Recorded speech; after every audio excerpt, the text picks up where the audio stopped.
Welcome to Soulful Practices Podcast. I'm your host, Michelle Holling-brooks, and over the past 20 years, I have been on a journey of healing and awakening. I'm also a coach and practitioner for clients on their journey of unbridling their true self. The number one question I'm asked is, what meditation or practice will help me reach my goals? While there is no one meditation or secret mantra that will unlock our own awakening, there is a doorway that will lead us there. And that's the doorway of learning and cultivating the skills of self-reflection and contemplation. Each episode of this podcast offers you pocket teachings and practices that you can implement right away to help you courageously connect with living your authentic soul-led life. Let's dive into this week's episode. Hello, everybody, and welcome to episode 22 of Soulful Practices. We are in season 2, and we have been diving all into how we can really help create and cultivate more love and more compassion for ourselves and others. And right now, that is something we definitely need. The title for this episode is Our Words, right? Understanding the creative forces and manifestation capacity that our words have for ourselves. And are we really invoking love, or are we invoking other things like violence and inner war within ourselves with our language? And this topic is so rich to cultivating self-love and compassion because it is something we all really can benefit from, is becoming mindful of the words we're using and the frequency and the energy that is infusing into our self-talk, into the way we communicate with others, the way we even communicate to others that we talk to ourselves. And I just released an episode with Karen Drucker, and one of the things that she said in that beautiful, soulful conversation, she's a songwriter, a singer, women's empowerment coach and leader and speaker. She's just an amazing being. And at the end of that conversation, we really got into a story about how she was talking to herself, just really down when she was talking to a friend. And the friend said, hey, I don't want to talk to the person who's talking to my friend that way right now. That's not okay. And it really got me kind of in this wondering about like, oh, I want to explore that deeper in this soulful practice, because it's been a huge part of mine. And like 9 times out of 10, we believe that the self-work and the self-talk of how we're course correcting ourselves or getting ourselves into success, abundance, all these different things, is that we're, helping ourselves to better manifest, better manifest more harmony and joy, acceptance, inclusion, growth, all these beautiful things.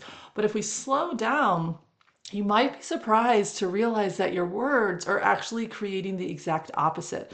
Because the really unfortunate truth is that our inner dialogue is so buried in generational abuse and trauma and domination and power and control, that it really part of this evolution that I think we're in, this transition moment right now of trying to figure out how to move from love and not fear.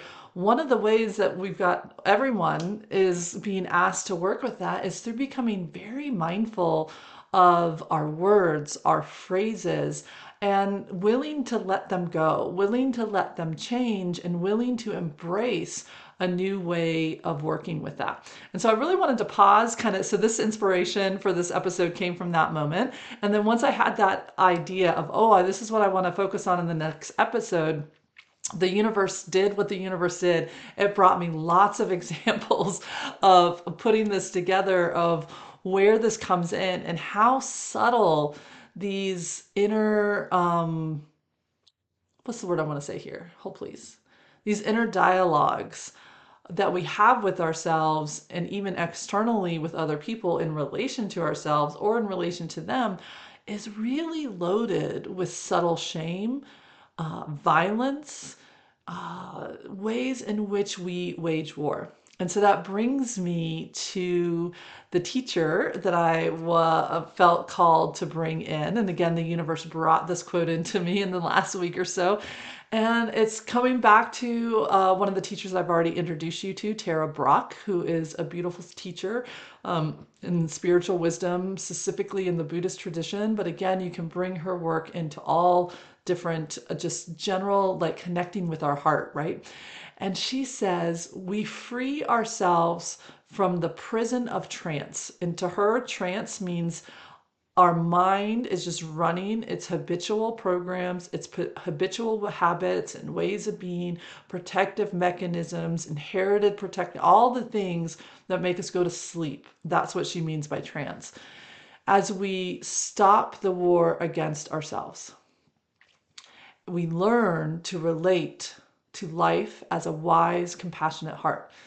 So we free ourselves from the prison of trance, habitual movements, as we stop the war against ourselves and learn to relate to life with a wise, compassionate heart.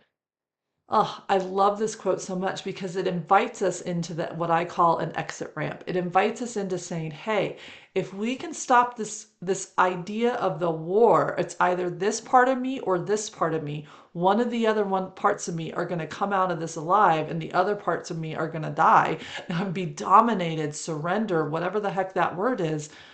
When we keep that habitual trance running, we cannot be free, right?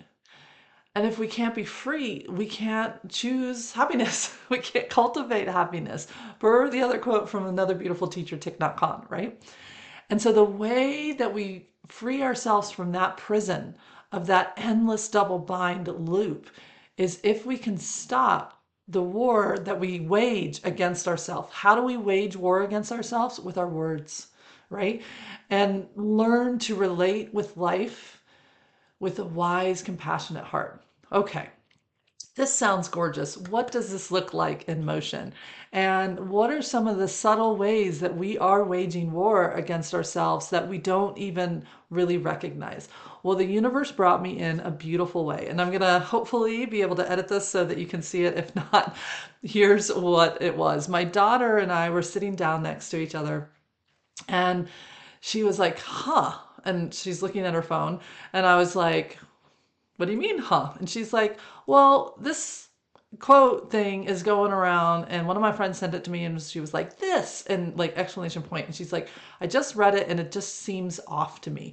Like, I don't know why, but I don't think this is it. Like what our friend said of like this, like trying to encourage each other and get each other to like step into the best versions of themselves they can. And as she showed me the phone, there was this little graphic that someone had put together, and it was a graphic that had some words written to it. So it says, laziness kills ambition, anger kills wisdom, fear kills dreams, kills growth, jealousy kills peace, and doubt kills confidence. Okay? So laziness kills ambition, anger kills wisdom, fear kills dreams, ego kills growth, jealousy kills peace, and doubt kills confidence. That's what was on the quote. And then at the very bottom, it said, now read that right to left. So, in other words, read it backwards. So, if I read that backwards, it would say, ambition kills laziness, wisdom kills anger, growth kills ego, peace kills jealousy, and confidence kills doubt. Okay. So on surface, that sounds amazing. Like that's confident, right? Like this series of statements is designed to what I could guess, because it wasn't attributed to anybody, so I don't know where it came from. What I could guess is that whoever created this was like trying to rev themselves up. Like I don't have to get stuck in laziness, and I'm not going to get stuck in anger, and I'm not going to get stuck in fear, and I'm not going to get stuck with this ego problem that's happening with me, or jealousy or self-doubt. I am going to get rid of all that. And if I tap into my ambition and I have a goal that's going to take out my laziness. And if I allow myself to say, yes, I have wisdom, that's going to take out that anger. And if I have dreams, then my dreams are going to kill and take out my fear. And same with growth. Like if I'm willing to be in a growth mindset, then I'm killing that small ego guy that's in there, like cramping my style. And if I have peace, then that peace is going to kill these lower level emotions like jealousy, rage, envy, sadness, any of those things, including doubt. And all I'll have is confidence.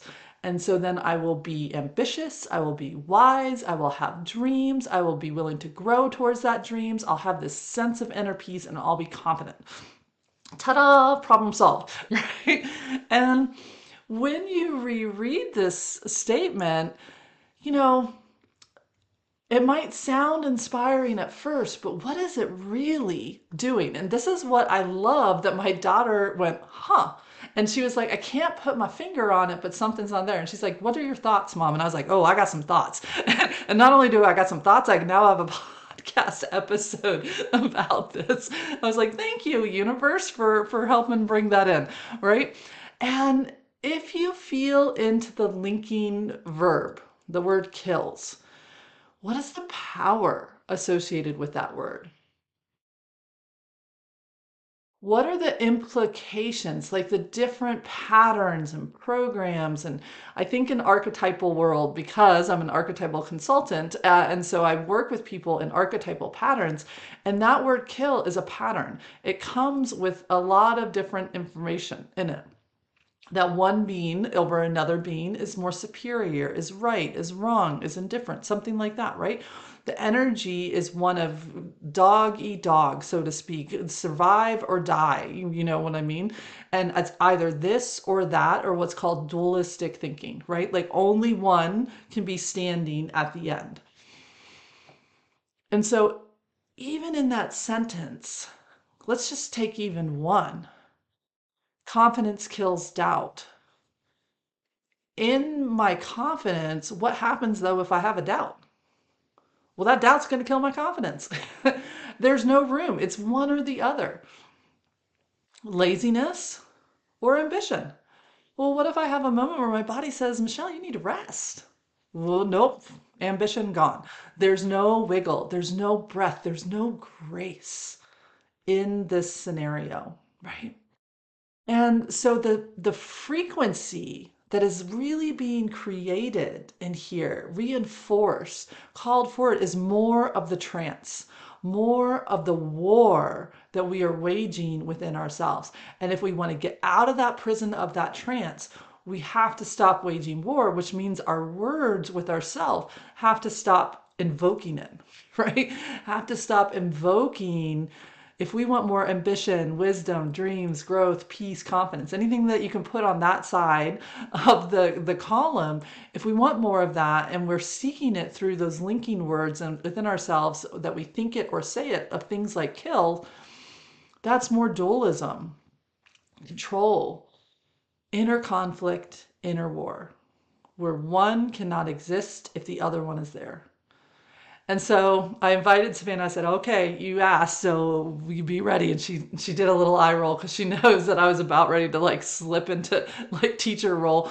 But she was good and she wanted to play along. I said, okay, let's play a game. I want you to try to change out that linking word for anything besides kill and see what you come up with and see how those feels. So I invite you to do the same thing. So she tried a bunch of different words. Restrict. Laziness restricts ambition. Okay, but it's still confining. Repression. Ego represses growth. Growth represses ego. We're still in an either or. Diminish. Doubt diminishes confidence. Confidence diminishes doubts. Okay, well, we're sounding maybe a little bit better, but it's still like the seesaw thing where if one's there, then the other one goes up. If the other one's there, the other one goes down. And it's still this seesaw back and forth within my system. That feels like a war, right? Like that doesn't feel balanced, right? Stifle, steal, separate. She even looked up in the thesaurus. She Googled it. She asked her all, and she went through all the words. She was like, I'm going to find a word in here, Mom, that you can't do what I just did with it, where I found that it was still a war. And after a little bit, she was like, "Mom, you're smiling at me with that little smile that I don't like." And it was because this was a loaded thing, and I knew it was a loaded thing. I knew that the way it was set up and the energy that this meme was set up in, it wasn't going to let her get out of it. The energy of that little document was locking the person in to the only way you could dress it up, you could make it pretty, you could make it feel less than the word kill. But it ultimately was, if one thing is there, it hurts the other thing. If this thing is there, it hurts that. And it was just a seesaw back and forth, or one over the other, banging the other one into the ground.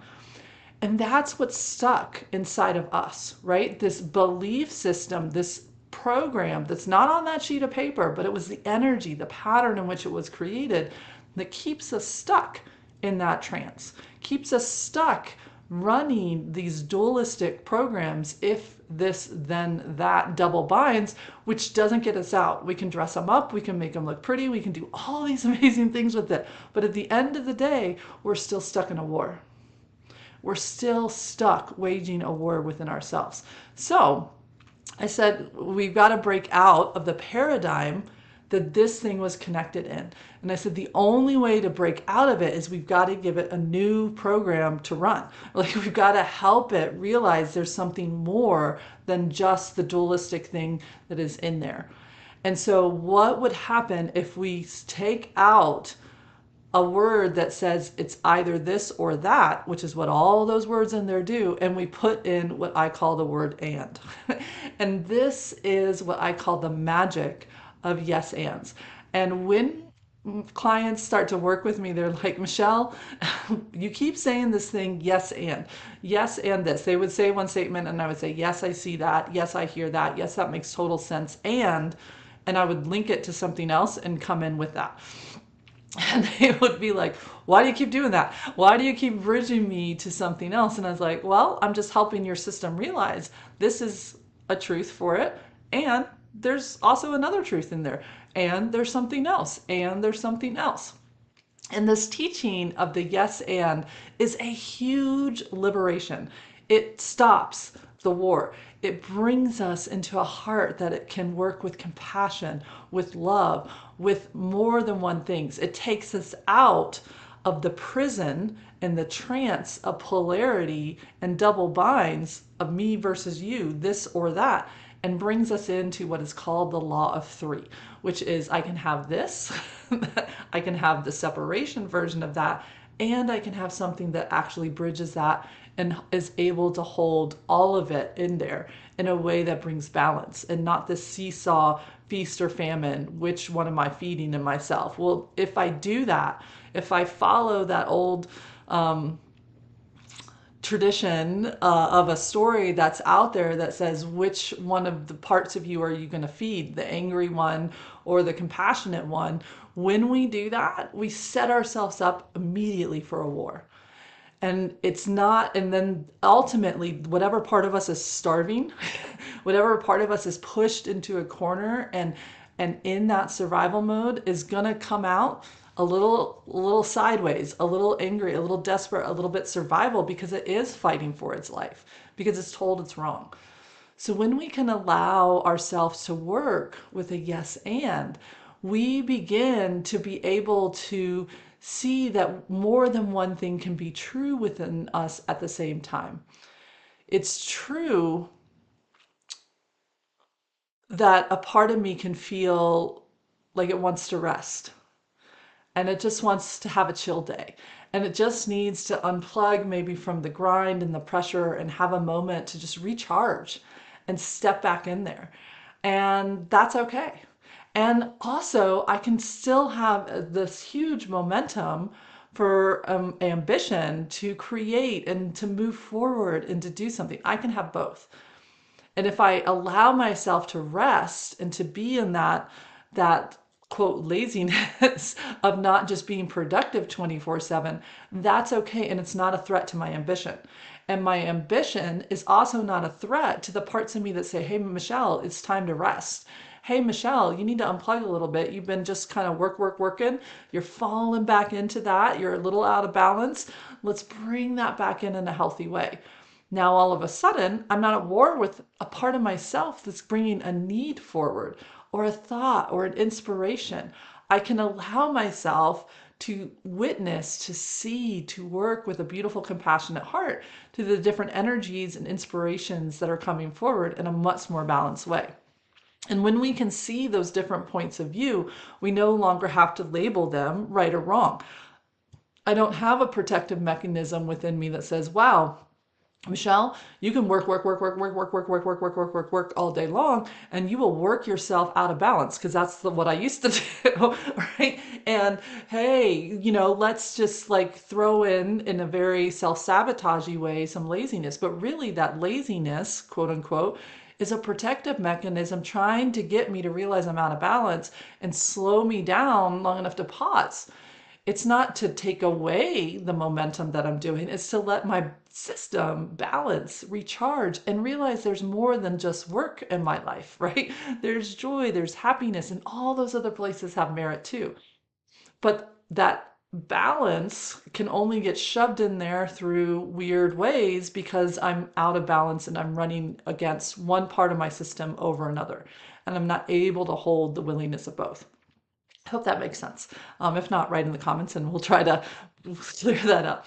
So the next time we start to like focus, if I have this ability to say, yes, my body can give me insights as into when I'm out of balance with work, and it doesn't mess up my ambition, now I can come into rest and I can come into creation. I can do both at the same time, depending on what's in my highest good and benefit.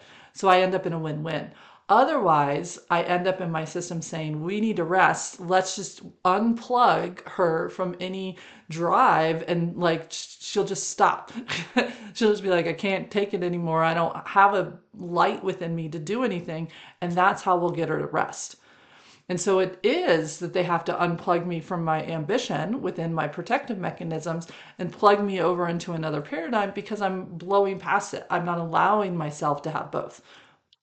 If we can work, and I guess I should say, and if we can work with the yes ands, then we can really begin to cultivate a willingness within our system to perceive ourselves, even our ideas and our inspiration and the different parts of us talking to us through a complete lens of wholeness. Neither something doesn't have to then come in through a quote right wrong doorway.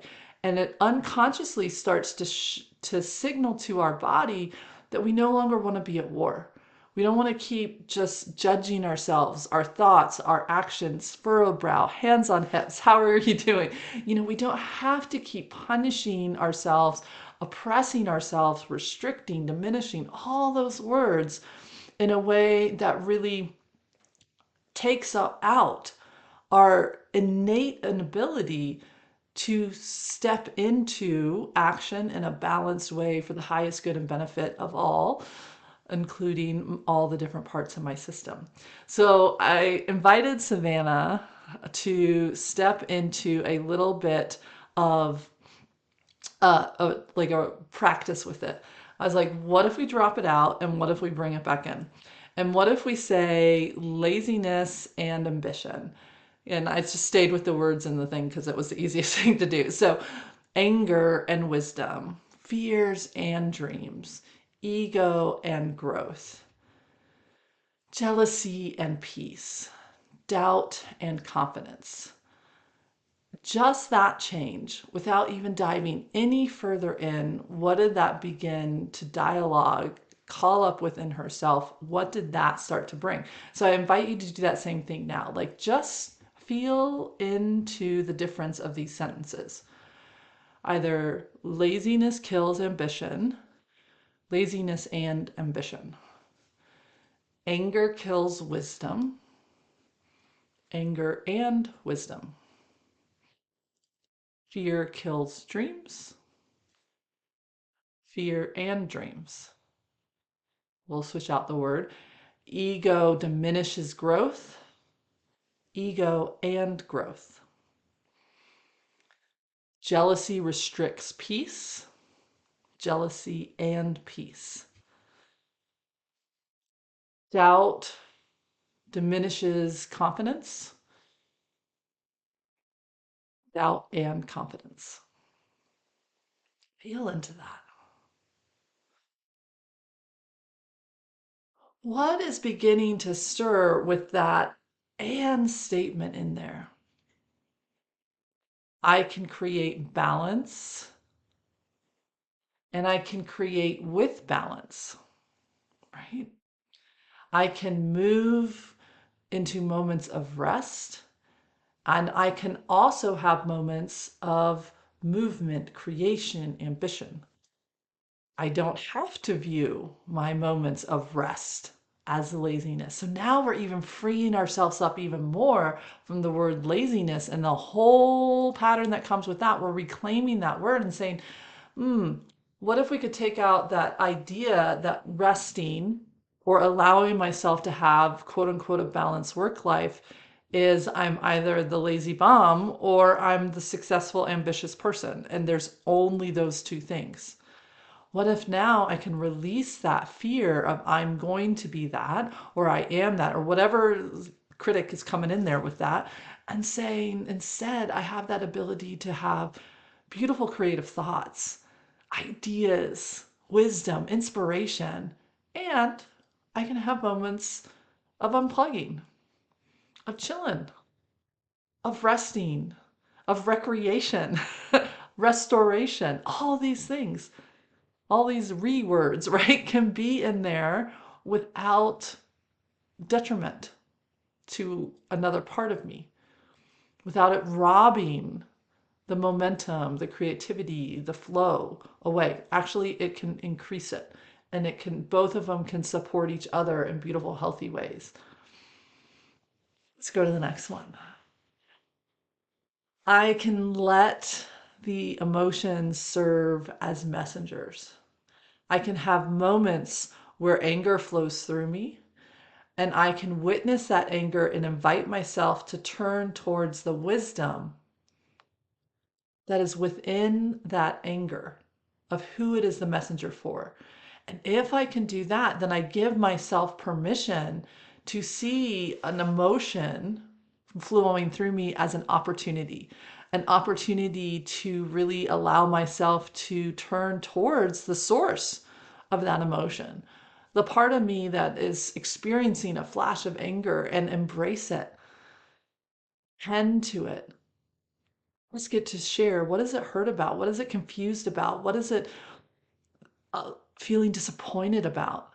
And I can allow myself to tend to that in healthy ways, unlocking that innate healing wisdom that is held within that wound, right? And if I can do that, then I can step into beautiful committed action that fully does tend to myself now in this moment and into future moments in beautiful, healthy ways. So I can have anger and I can have wisdom. And in fact, if I allow myself to have the witnessing of the seeing of flashes of anger, I can open to inner wisdom. The fear, right? Fear of dreams, fear and dreams. Fears can be present as I create my dreams. I have fears and I also have dreams. Both can be a part of me at the same time, and I can still choose to move into action with love and compassion. And I can also invite fear to pull up a chair, as I like to call it. Just be with me. I hear you. I get that you're trying to help me. I get that you're trying to help me, like cross the T's and dot the I's and just double check. And yeah, I'm willing to do that. But I want to do it from a place of curiosity, a place of inviting myself into exploration, and not a place that's the battery pack of, I'm going to die if I miss one thing, right? And so I invite you to bring that, sit down next to me, and I'm also going to bring my dreams too. Both are going to be able to be here. I'm going to try not to get down a rabbit hole with this next one, ego and growth. I have very carefully been picking quotes that kept me away from this word for a purpose. Um, but we're going to bring it in. We're going to wade into this water a little bit because there's so much what I call ego bashing now. Like the pendulum has swung into a war against ego, especially in the spiritual realms. And I would say we need a healthy ego. An ego is just a construct of self.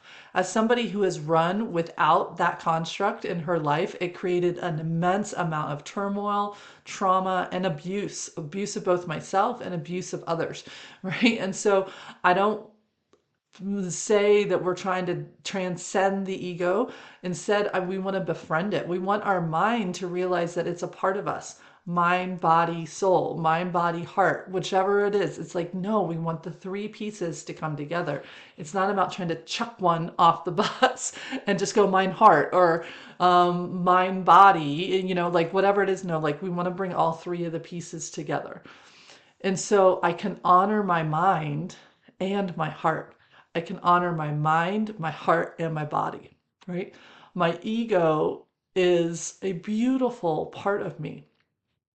It helps me feel a sense of confidence, a sense of courage, a sense of a code of conduct, a sense of allowing myself to say, this is who I am in this moment. Now, if we get stuck with it and that ego gets rigid or brittle or defensive, that's when we get into some tricky territory because we're at war, right? And we've got to defend ourselves. And everything is a threat to our system. But if we can say, like, hey, this is a beautiful thing that also has growth. And that growth comes from my heart. It comes from my soul. It comes from allowing myself to take these inspirations that aren't bound by this closed system that is my ego of how I view myself, that's based off of past times that I accumulate and say, all these pictures on this little collage board is what makes me, and there's no room for something different, right? We want to help the ego realize that it doesn't have to stay a closed system, and it can learn and it can expand and it can do that in beautiful, healthy ways. And the unknown is not a threat. The unknown is just simply a place that we get to lean into and discover and try and dance and go back and forth in that with, right?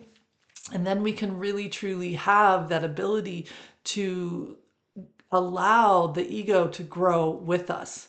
So instead of having to transcend it, it comes along and it grows and expands with us as we grow and expand. I didn't go down the rabbit hole with that. I think I did pretty good. Giving myself a little high five. Okay. And then jealousy and peace. Jealousy can be held by peace. In moments when we experience the emotion jealousy, what is jealousy the messenger for? It's the messenger for a part of us that is seeing something outside of ourselves that we want. We're like, oh, I want to experience life that way. Or what if I could have that thing? Or what if I could move through the world that way or have that part of that experience in my world? Like it's allowing us to get beyond, again, that closed system. And if we can release that, that means that that person has it and I don't, i.e., the old war paradigm, me or you. When we get out of the scarcity, then all of a sudden jealousy and envy and those types of emotions lose their sting, just like laziness loses its sting. And instead, we see it for what it is. There's a part of me that would like to experience something more than what I currently am experiencing.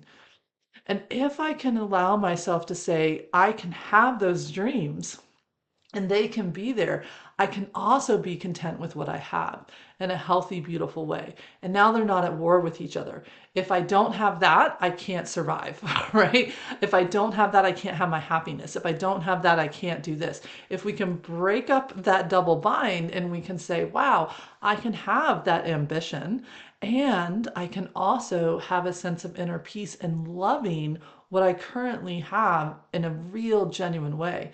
that then allows me to be in peace. It doesn't mean I don't have moments of what I want to strive for or create or to be with, or that I have to shun myself from ever having a want or need or desire to, in order to be at peace. It's like, no, all that can be there. It's the way I engage those wants, those wishes, those dreams. That is what I'm seeking to shift. And if I can release myself from it's either one or the other, then I have inner peace, right? And I can be with what is in my life in a beautiful way, and I can be in growth. I thought it was very interesting when I started to do this. All these words lead back to each other. They like interweave in each other when we start to put the yes and I'm like, that is what happens when we have ands and yeses in here. We can weave things together and they can support each other and they can help each other free themselves up from the binds of that prison, of that trance, right? Of the programming that says this is the only way it can be, right? And they all of a sudden start loosening each other. And that is why the way I bring practices forward in soulful practices work so well, because it truly is. If we bring our attention to one point and we say, hey, we want to start to soften this, loosen this up, break up this brittleness or this defensiveness or this disconnection. We want to start to bring some spark back in. If we focus on one spot, bring our attention to that, it creates flow in the whole entire unit of us. So we don't have to worry about doing all the work in our life to feel the joy, to feel the peace, to feel the laughter. We can have all of that at the same time. And so all of a sudden, the doubts and the confidence, they're not at war either. All of a sudden, both can be true at the same time. So I can be holding doubts and I have a place for it. Pull up a chair, share with me. What's your concerns, your questions, your confusions, right? And I can also have parts of me that feel really confident, ready to stride out, ready to try, to take leaps of faith on ourselves. And both of them can be there. In fact, the parts of me that are ready to stride out and they don't have to bully themselves up and be like, yeah, I'm doing this no matter what. Like all of a sudden they can be like, yeah, okay, I hear you. Let me pause. Let me double check in to see if I'm in alignment, right? Let me just make sure do my pre-flight checklist, and then I'm ready to move forward. I'm ready to move with that confidence that I can grow and I can have moments of slip ups or mistakes or choking. Maybe I'm checking in. Is that my like throat chakra that just totally collapsed in on itself right there? No, I think it's more the collective. So maybe there's a little work to do. Maybe that's what we'll bring into this whole practice is it's like, are we allowed to be a work in progress? And is it okay if people see us? Because that's where I was getting ready to go when like it literally felt like my whole throat just collapsed in on itself. It was like total grip, like no air coming in, no ability to let that voice be seen, felt, and heard if it's not perfect and all those other things. We have this real protective, inherited, generational thing that says like we have to be the best. And if we're not, somebody else is going to take it from us and we're going to be destitute, right? And so when we work with doubt and confidence, it's like saying, I can be both and I can move forward and I can also help tend to the parts of me that feel a little nervous, a little concerned, a little bit like unsure of what is their voice and what are their words and what if I make a mistake. And we can embrace them. We can hold them.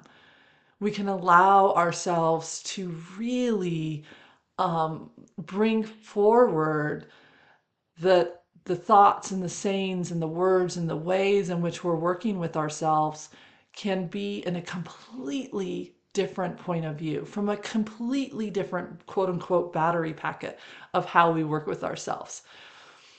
And so that's the practice for this week, is to really invite you into just curiosity, into mindfulness of the different phrases that you use. And also be aware of where you're putting them. So this is a little side note, but I feel like really strongly to bring it in right now. These words are not just the ones we say out loud or the ones that we think. These are the words that we put on a piece of paper and tattoo across us with a shirt or a sweatshirt. These are the words we put on a water bottle, of different things. Think of them and think of what frequency, what whole pattern is going with them. Like Savannah could not get to the yes end, even though she knows how to do that. She couldn't get to it because she was stuck in the energy that was held in the patterns of the perspective that they were written in. And so, because her system is learning how to have its own freedom, it was stuck. It was imprisoned in that trance of that intention of that meme. And it couldn't figure out how to get out of it. Even though it knows how to do it, it was still stuck. Right. And so, really, take a stroll through your coffee cup mug place. Take a stroll through your favorite graphic tees. Sorry, not sorry. Take a stroll through, just as you're walking, maybe go walk into a store that has a whole bunch of these and just pick up the mug and feel it. And we could say it's satire. We could say it's funniness. We could say all of these things, but there really is a frequency that is manifesting. In sound healing and therapy, there's this saying that says, all sound is the great manifester, right? Like all the tradition stories, all the creation stories, they all begin with a sound. Whether that's a bang or a word or there was a hum, there was something that came in and brought a frequency to life. So sound is the manifester. It is the manifester. Now Tara's quote is inviting us into what are we manifesting? And really becoming mindful of the subtle ways we have been desensitized, we've been conditioned, we've been entrenched in this trance that has formed a prison. And can we break out of that? And so it's not the most flashy practice of it, but it's so empowering because you'll be surprised. So I know when I pull this one out about once a quarter and I kind of dust it off and I bring myself into doing a little what I call an energy audit. So I do a little energy audit on how is my language working right now. Are the different things that I'm talking to myself and chitty chitty chat chat with me? How is it that I'm talking to others and reflecting on my own self when I'm talking to them, when I'm talking about that? What are some of those words and what is the weight, the frequency they're carrying that represent a whole entire paradigm of beliefs, of ways of being, of imprisonments in a trance that's just habitual of what we have been culturized. I don't know if that's a word. It's a word now. Into and brought in. Because like what this meme did for my daughter, she could feel that it wasn't the gift that she thought it was or that her friend thought it was, right? She could feel that it was something that wasn't that actually good news. And she just couldn't put her finger on it.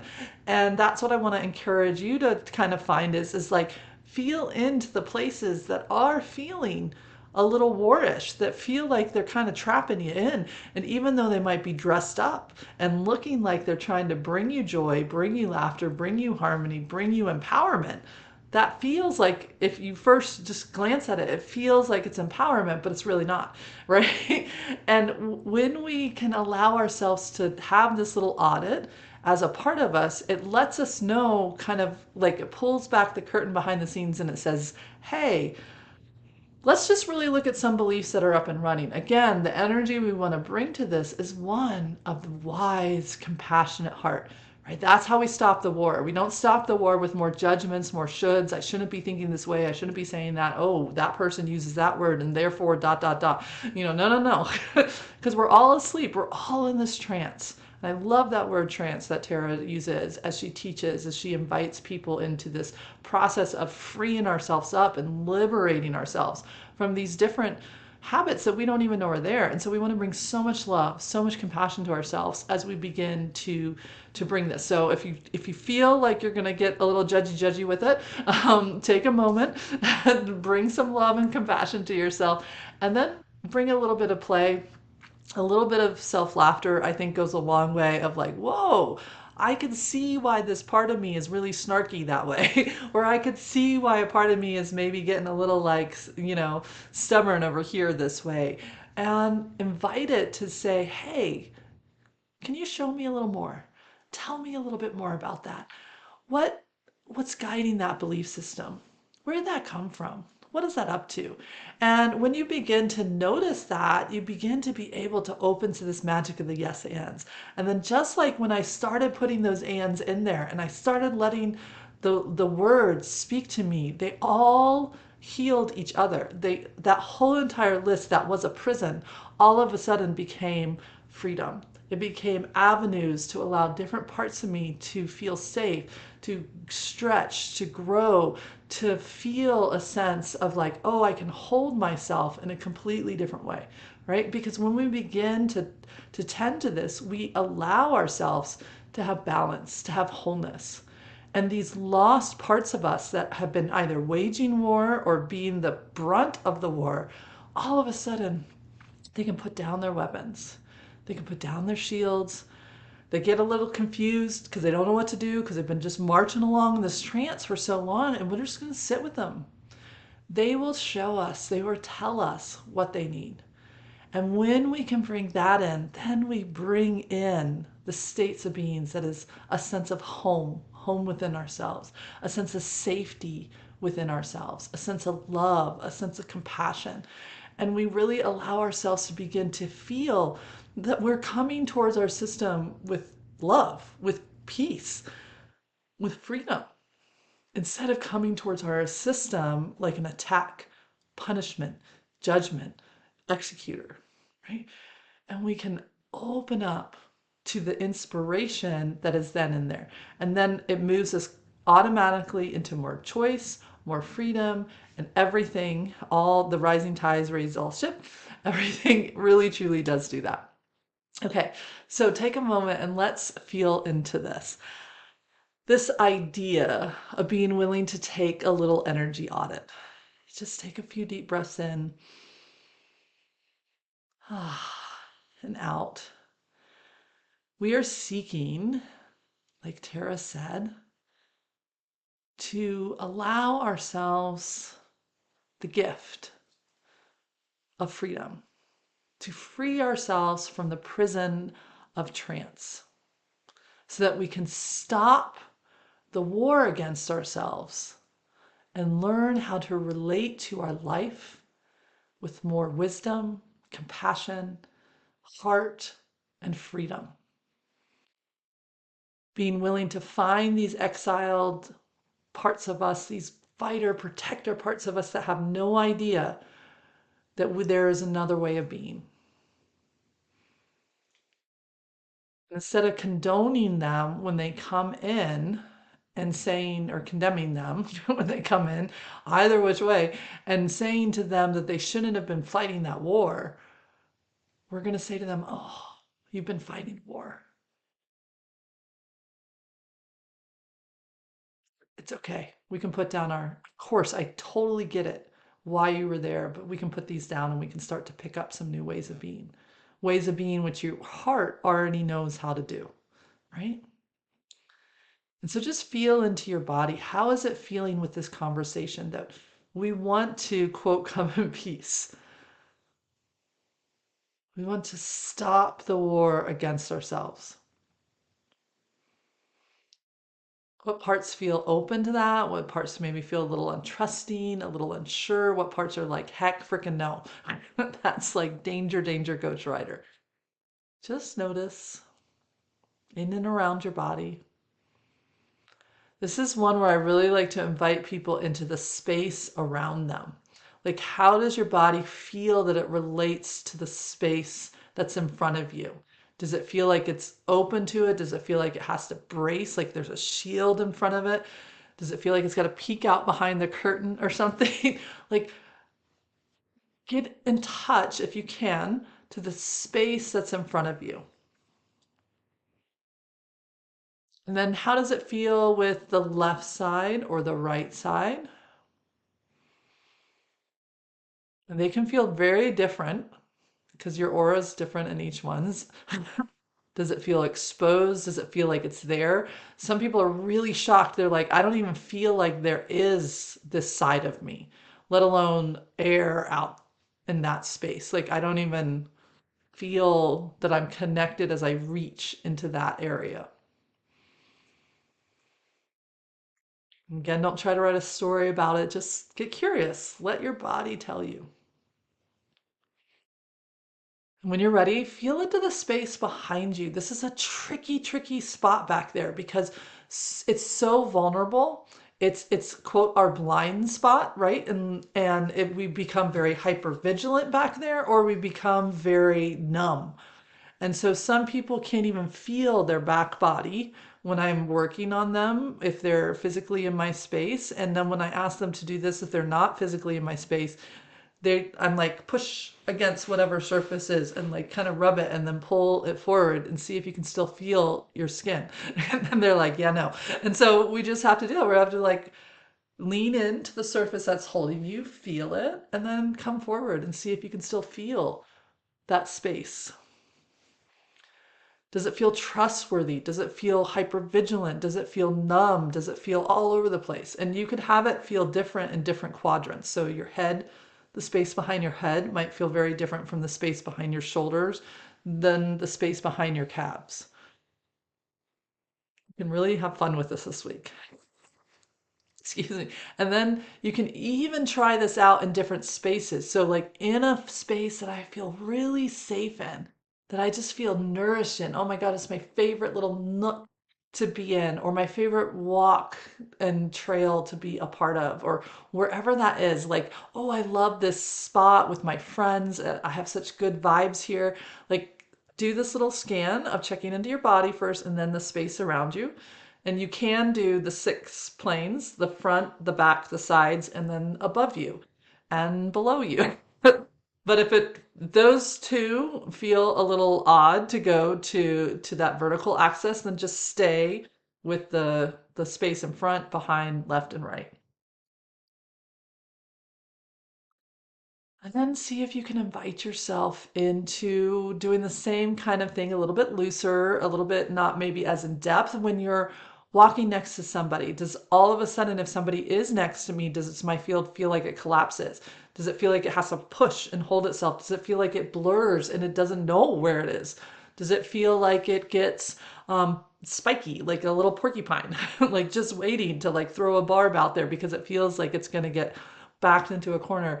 Just get curious. And again, we're just taking that audit of like, what is our body? What is the language our body is doing? I haven't lost that we're talking about words here, but this is the way our body talks. And if it believes it's an either or, we want to know that, right? And can we start to introduce the yes ands? So as you pick up a book or anything that has words on it, when you feel those words, when you read those words, what is that calling forward into you? What is now the reaction that's happening between you and your body? What are the ways in which you do talk to yourself? So now let's go to the mental body. We've talked to the physical and the way that it talks, which is through sensations. Now we'll go to the mental body, and yeah, it likes language. It likes words. It likes thoughts and sentences, complete paragraphs, whole bookies, right? And so with this idea of I want to wave the flag of peace and I want to stop waging war against myself, what are the thoughts that are present with that? And again, this meditation is setting us up to be able to notice the words in our space. This one, though, gets us to be willing to even do that. So this is the step before the step, as we're seeing how willing the system is. Now open up to that heart space. What's the heart feel about this idea of being able to do this audit? To begin to stop to wage this war against ourselves, to begin to awaken from the trance of just habitual thoughts, sayings, movements, sarcasm, whatever it is that you do with words. that might be bringing you into war versus wholeness.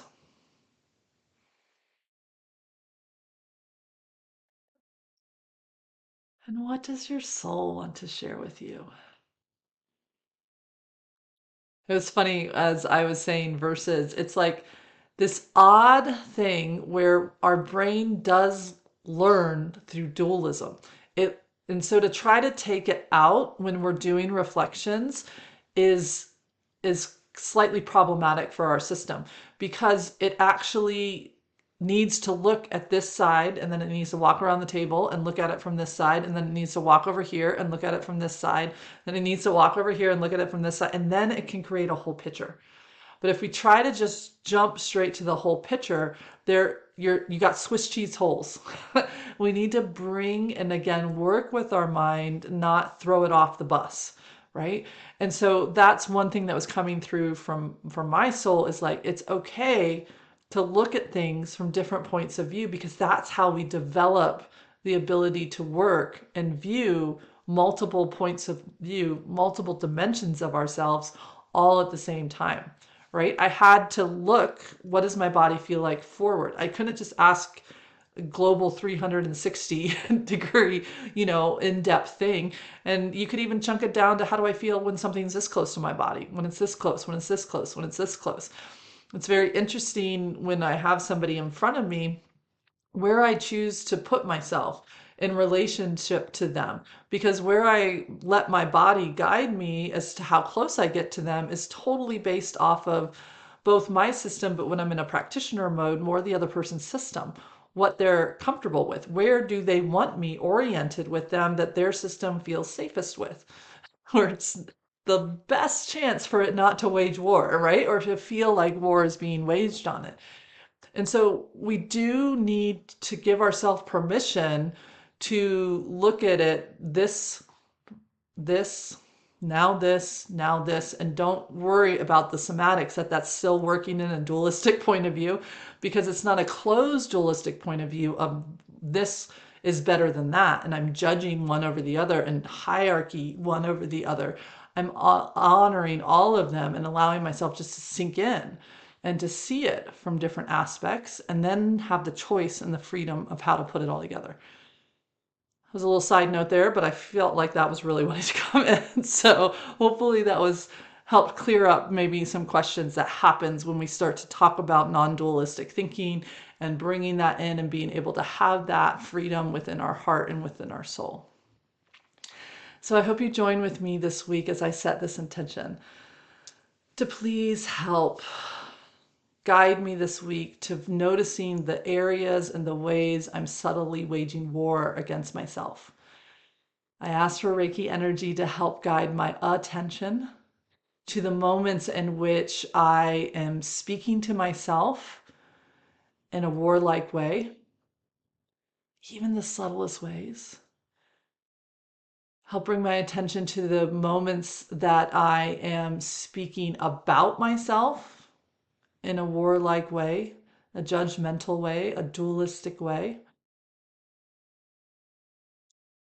Help bring my awareness to those moments in which I am interacting with how I view myself to another in a war way, scarcity, comparison, and control. And I'm running from that paradigm. You could even say, this one, I'll add a fourth one in, help me realize that when I find it in my spaces, in the mugs that I have, and the cups and the different things, help me feel where that energy is manifesting within my life. And just asking the question, do I want it to stay that way? Right? Oops, sorry about that. Oh. And in those moments, I ask for Reiki energy to help me engage in the flow of the wise, compassionate heart, relating to that piece of me, to my life, through a different paradigm. The paradigm of yes ands, the paradigm of curiosity, the paradigm that allows me to have both aspects of me present, and it's not one or the other or else, right? That instead I can hold myself as a whole beautiful being. tending to the different messengers, whether that be a sensation, an emotion, another person, the thought that that provoked in me. I can turn towards those with wisdom, with compassion, with love, and invite myself into a new conversation. That is what frees us from that trance. Stop waging war and open to conversation. Stop waging war and open to understanding. Stop waging war and open to connection. And so it is. Peace, peace, peace. Hmm.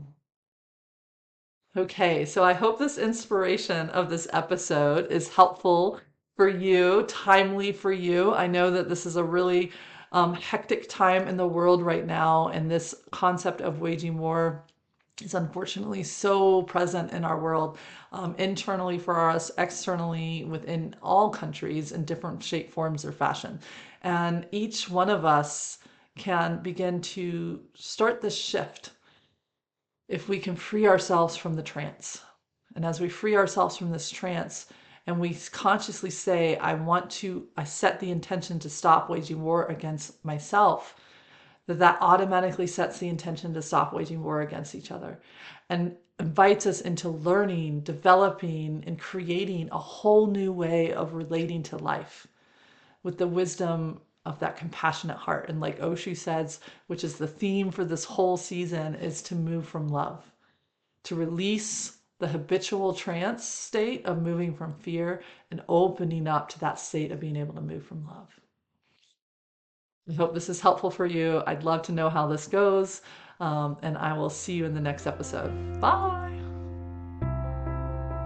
Thank you for listening to Soulful Practices. For more information on how to work directly with me or one of my guests, check out the show notes below.